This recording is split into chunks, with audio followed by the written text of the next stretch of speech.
Tanggap naman tayo ng report. Total overhaul sa House leadership. Hindi kailangan ayon sa tagapagsalita ng Office of the Speaker. Brigada Haji Caaminio, i-brigada mo. Brigada Live Report. Minaliit ng tagapagsalita ng Office of the Speaker na si dating Congressman Robert Ace Barbers ang panawagan ni Navotas City Representative Toby Tiangco na total overhaul o pagbabago sa liderato ng Kamara. Ayon kay Barbers, political frustration lang ang pahayag ni Tiangco dahil nananatili umanong nagkakaisa ang Kamara sa ilalim ng pamumuno ni Romualdez. Kung matatandaan niya, hindi nasungkit ni Tiangco ang speakership o ang pagiging chairperson ng makapangyarihang Committee on Appropriations na magsimula ang 20th Congress. Ni hindi rin umano na nominate si Tiangco o si Representative Albi Benitez bilang speaker at walang kongresista ang bumoto pabor sa kanila.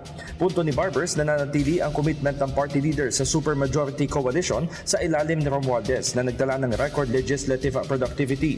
Malakas pa rin ani Barbers ang suporta ng mga mambabatas kay Romualdez sa kabila ng mga pagtatangkang siraan at idawit siya at ang ilang miyembro sa mga aligasyon sa flood control projects. Dagdag pa nito, hindi overhaul ang kailangan ng Kamara kundi tuloy-tuloy na trabaho kaya hindi sila magpapadala sa mga intriga at mga nagsasalita na hindi naman marunong tumanggap.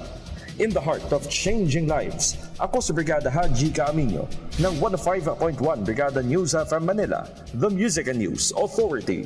Ang bahaging ito ay hatid sa atin ng Standout ES4 Capsule. Simulang tuparin ang pangarap ng iyong anak. And starting now,